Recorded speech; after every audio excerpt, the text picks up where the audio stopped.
আন্তর্জাতিক ভলিবল দলে জায়গা করে নিল তারকেশ্বরের কন্যা সোহেলি সামন্ত।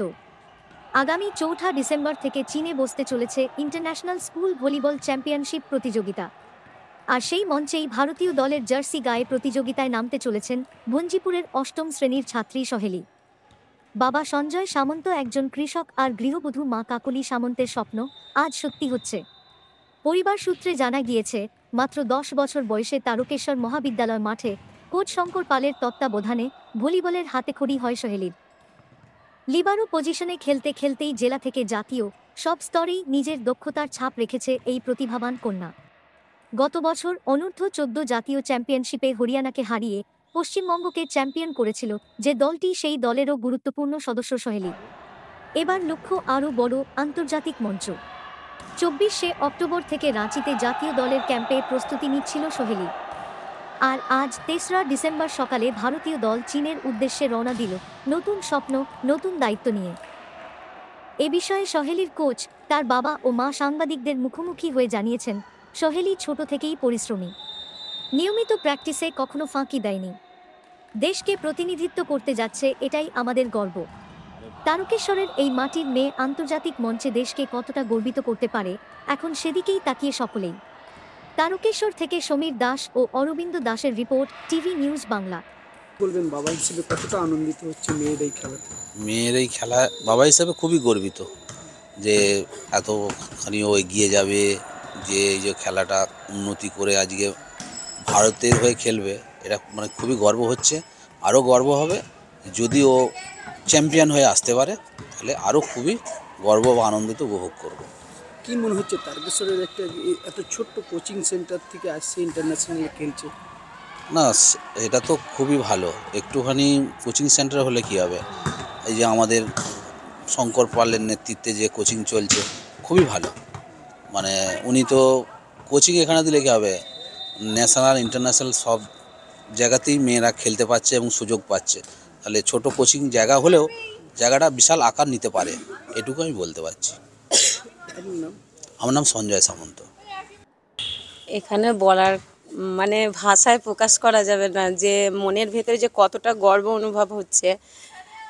কারণ ও যে ছোটোবেলা থেকে মানে খেলায় প্রতি প্রচুর আগ্রহ ছিল, সেই আগ্রহ দেখে ওর বাবা আমাকে দুজনে মিলে একটা সিদ্ধান্তে আসি যে মেয়েকে কোনো খেলায় অংশগ্রহণ করাবো।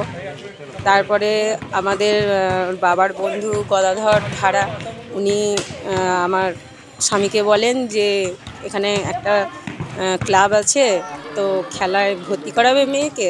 সেই হিসাবে বললো হ্যাঁ চলো দেখা যাক, বলে সেইভাবে মেয়েকে নিয়ে এসে এখানে ভর্তি করানো হয়।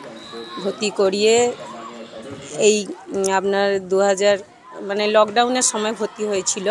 সেই সময় লকডাউন থাকার কারণে সেই বছরটা হয়নি।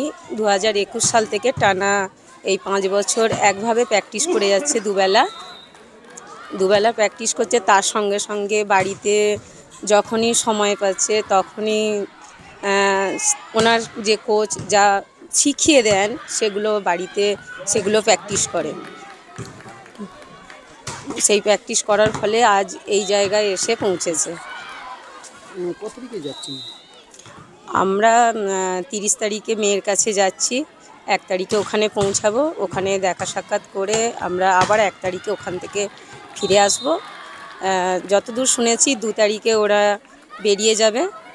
তা এখনও পর্যন্ত সময়সূচি বা ১৪ জনের যে লিস্টের তালিকা এখনও পর্যন্ত আমাদের কাছে এসে পৌঁছায়নি, কিন্তু ওখানে সমস্ত কিছুই ওদের কাছে পৌঁছে গেছে। যে ১৪ জন যে রয়েছে সেই ১৪ জন বাদে বাকি যে আরও ৯ জন ছিল তাদেরকে বাদ দেওয়া হয়েছিল, তারা ওখান থেকে চলে গেছে। এখন আপাতত ১৪ জনই ওখানে ক্যাম্পে আছে। খেলাটা চীনের সাংলুতে হবে। হ্যাঁ, এটা হচ্ছে আপনার আন্ডার-15 ওয়ার্ল্ড চ্যাম্পিয়নশিপ খেলা চলছে, স্কুল ভলিবল। হ্যাঁ, কাকলি সামন্ত। এই জায়গাটা আমি কী করে বলি কেমন লাগছে সেটা আপনারা বলবেন।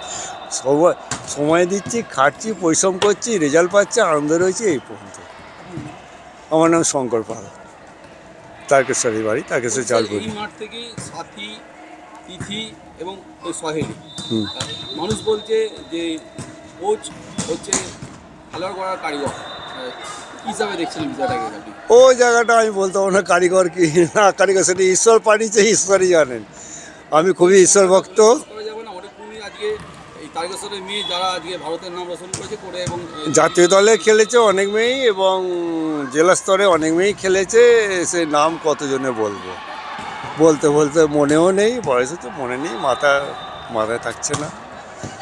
আপাতত ধরুন না, এখানে ফার্স্ট লাইন আছে, তিথি আছে, সাথী আছে, সুপ্রিয়া আছে, অনামিকা আছে, তারপরে প্রিয়াঙ্কা রাউত আছে, তারপরে সুনিশা আছে, আরও সব মেয়েরা আছে, সব নামগুলো মনে পড়ছে না। তারকেশ্বর থেকে সমীর দাস ও অরবিন্দ দাসের রিপোর্ট, টিভি নিউজ বাংলা।